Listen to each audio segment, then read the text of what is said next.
O fracasso é uma das melhores coisas que aconteceu com Blade Runner 2049. Blade Runner 2049 é um dos melhores filmes já feitos, e mesmo assim é considerado um fracasso devido ao seu prejuízo. Mas por que um filme tão aclamado pela crítica, tão caro e consideravelmente tão bom, fracassa desse jeito? E ainda, por que o fracasso foi a melhor coisa que aconteceu com esse filme? E aí, beleza? Então, eu acabei andando um pouco sumido, aí deu pra ver até que eu até cortei o cabelo. Mas estou aqui de novo, chegando aos 400 inscritos, então se inscreve aí. Chegamos ao nosso último vídeo sobre identidade. A gente começou com o filme Soul, e o personagem Joe, que ele ficou indo atrás de um propósito de vida que não existe. Depois vimos Rango procurando a sua identidade. E agora a gente vai falar de Blade Runner, que querendo ou não pega esses dois temas e aprofunda um pouquinho mais. Blade Runner se passa num futuro distópico de cyberpunk, onde as cidades são extremamente populosas e poluídas. A gente tem uma grande exploração do trabalho, e ainda a gente tem pessoas que mais e mais tentam se integrar a tecnologias, né? Nesse universo a gente tem uma empresa que ela é capaz de criar humanos do zero, né? Humanos que são super obedientes para poder fazer trabalhos que ninguém mais quer fazer. Esses humanos falsos são chamados replicantes. Então, teve uma leva, né, antiga desses tais de replicantes que são considerados defeituosos porque são desobedientes. Eles querem viver uma vida normal e não simplesmente servir. E esses, considerados defeituosos, são caçados por um tipo de polícia especial que se chama Blade Runner. O nosso herói é um desses policiais especiais, ele se chama K. E ele recebe a missão de ir atrás de uma criança que aparentemente foi gerada naturalmente por dois replicantes, algo que o pessoal achava que era impossível de acontecer. A polícia quer eliminar essa criança porque ela é considerada uma ameaça à sociedade. Porque se esses humanos falsos conseguem se reproduzir, qual é a diferença deles e dos humanos de verdade?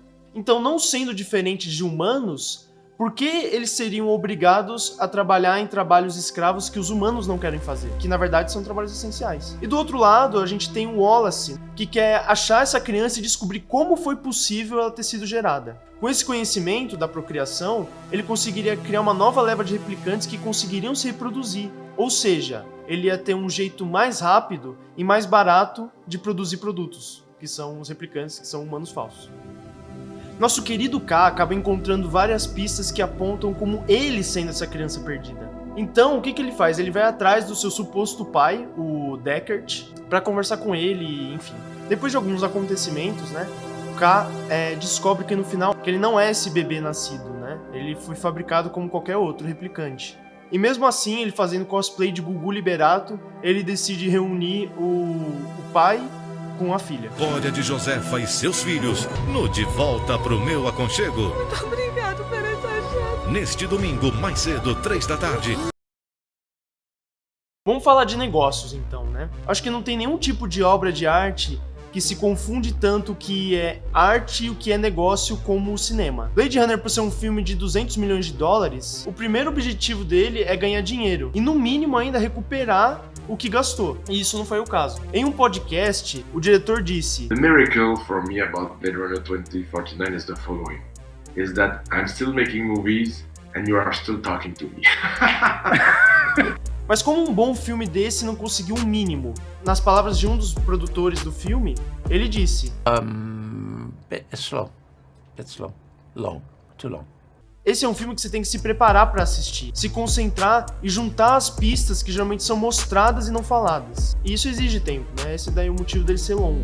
Mas infelizmente a gente já tá acostumado a um certo tipo de filme quando a gente vai no cinema. Que é aquele filme que o protagonista, ele é o mais importante, que resolve tudo, salvar o mundo e tal, não sei o quê. No nosso caso a gente tem um protagonista que, querendo ou não, ele é um coadjuvante de uma história maior, né? E o pior de tudo é que a gente só descobre essa insignificância dele no final do filme. A conclusão do filme foi algo que não é todo tipo de público que gosta. Foi muito real pra quem só queria ir lá se divertir. The value of a film that's like a theme park film, for example, the Marvel type pictures, where the theaters become amusement parks, that's a different experience, and it's not cinema, it's something else.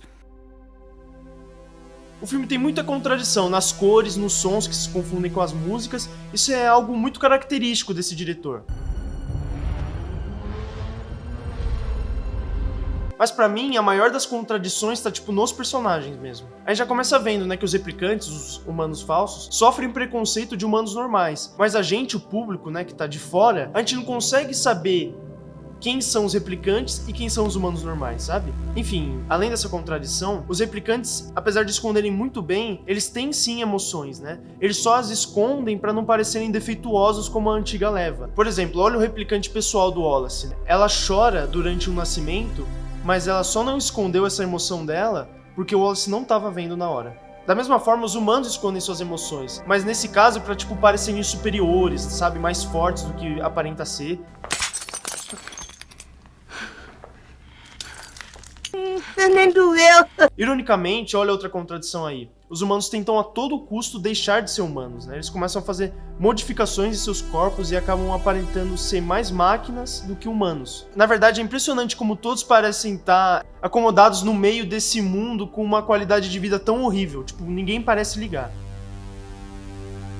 Eu não sei como é que era o Blade Runner original, né? Mas esse tem muita simbologia com a escravidão. O objetivo de Wallace em criar os replicantes é para poder ter, nas palavras dele, né, uma mão de obra descartável, para que seja possível conquistar novos planetas e, lógico, né, para ele ganhar mais dinheiro. Todo o salto da civilização foi dado nas costas de mão de obra descartável. Você viu aquelas perguntas que fazem naquele teste de desempenho do K? Eles mantêm você numa caixa pequena? Qual é a sensação de segurar a mão de quem você ama? Você anseia por sentir seu coração interligado? Você sonha em ser interligado? Você sente que falta uma parte em você? São perguntas para ver se K tem a consciência de que ele é apenas um escravo preso a fazer trabalhos que ninguém mais quer fazer. Por que não diz isso 3 vezes dentro de células interligadas? Dentro de células interligadas. Dentro de células interligadas. Dentro de células interligadas. E de novo, o caso dessa criança ter sido gerada por 2 replicantes, isso torna a força de trabalho descartável algo a mais, né? Algo mais humano. E a humanidade teria estômago para poder continuar escravizando essas pessoas?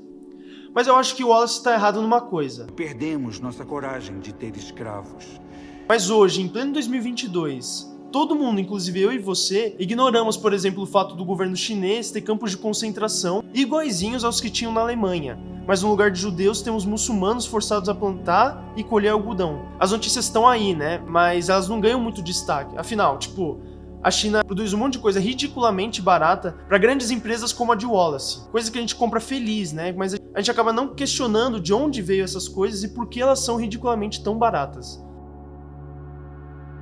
O símbolo ao redor da arte é bem presente, né? Que nem o nosso vilão, o Wallace, a casa dele é feita pelo material mais caro que existe nesse universo, que é madeira. Toda a casa dele é feita de madeira.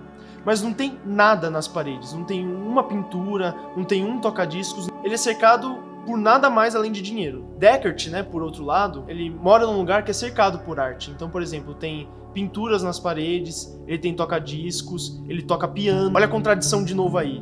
Os personagens que têm mais humanidade são aqueles que são considerados não humanos, aqueles que admiram as pequenas coisas e se importam com os outros. A gente já comentou que a trilha sonora do filme, né, ela se confunde com os efeitos sonoros, dando aquele ar de contradição. Na verdade, só tem música no filme em 2 momentos, com o Deckard.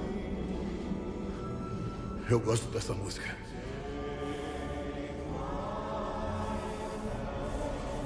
E com a Joy.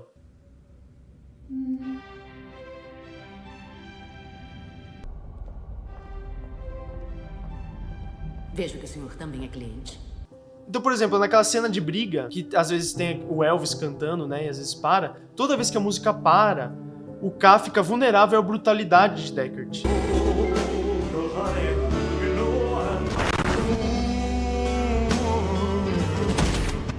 A Joy, a namorada holograma, sempre que ela liga ou desliga tem uma música clássica, né, que ela é incompleta. E do mesmo jeito que a música clássica, num sentido de produto, é meio artificial e forçada, Joy não é uma namorada, e sim um produto, que ela é programada para falar exatamente o que o cliente quer ouvir. Tá solitário? Posso dar um jeito nisso. Ela é importante para mostrar pra K que ele não tem nenhum relacionamento verdadeiro, ele tá sozinho. Joy, toda vez que a gente esquece que ela não é real, o filme vai lá e lembra a gente.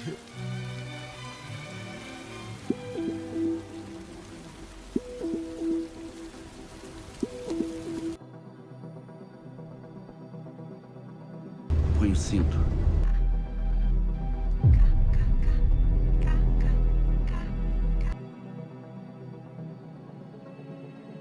Espero que esteja contente com o nosso produto.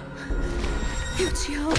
K no final só queria ser amado, nem se fosse por sua mãe morta e um pai ausente, né? Pra poder preencher o vazio da existência dele de um escravo. Dentro de células interligadas. Dentro de células interligadas. Mas tipo assim, não só ele, todos os personagens estão procurando preencher um vazio que existe na existência deles. Por exemplo, é sutil, mas é aparente, né? Que os replicantes têm sentimentos. A replicante pessoal do Wallace, ela faz de tudo pra ter a aprovação do seu mestre. Ela quer ser a melhor replicante que já existiu. E que nenhum não cumprimento dessa tarefa faz ela até chorar. E no caso, por exemplo, da policial humana, ela queria ter um relacionamento. Ela dá ideia no K. Estamos todos procurando algo real. O que acontece se eu beber tudo? Não é melhor eu voltar ao trabalho? O Deckard queria encontrar sua filha e o Wallace queria se tornar um deus entre os homens. Falando em se importar com as coisas pequenas, na verdade é exatamente isso que o nosso herói é. K não é ninguém, ele só é uma peça no tabuleiro de algo bem maior. Esse pode ser outro motivo pelo fracasso do filme. Ele nos lembra que nem na nossa própria história a gente é grandioso. E na verdade ninguém é. Não há nada mais humano do que ser uma parte insignificante de um todo grandioso. Só assim a gente conseguiu fazer tantas coisas incríveis, né? E é por isso que a gente se junta em organizações tipo empresas, religiões, governos e... enfim. K, agora sabendo que não é importante, ele assume uma tarefa humilde, que não é tipo destruir o Wallace, sua tirania ou qualquer coisa grandiosa assim, mas é dar pra alguém algo que ele tanto queria. Então ele fez de tudo pra Deckard e sua filha se encontrarem, só pra preencher o vazio daquelas pessoas. Por isso o fracasso financeiro do filme foi a melhor coisa que aconteceu com ele, porque ele acabou se tornando exatamente a mensagem que ele passa. Não importa você não ser grandioso, o que importa é a pequena parte que você oferece ao mundo. E esse filme com certeza me ensinou muita coisa, apesar de ele não ter ido assistir ele no cinema. Enquanto os humanos tentam se afastar de tudo que é humano e orgânico, né, se modificando, escondendo suas emoções, indo atrás de coisas como conquista, grandiosidade, submeter outros povos, os replicantes só querem a liberdade, né? Preencher o vazio de sua existência com as pequenas coisas que a vida pode oferecer. Bonito, verdade?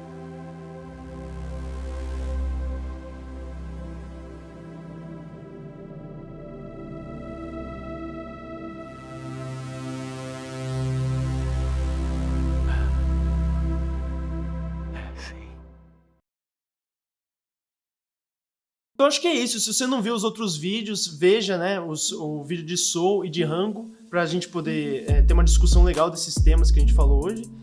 E tem outras análises de filme, tem outras coisas que eu faço aqui no canal, então não se esqueça de se inscrever. Comenta aí o que você achou, alguma outra interpretação do filme. Eu acho que é só isso. Até mais, falou!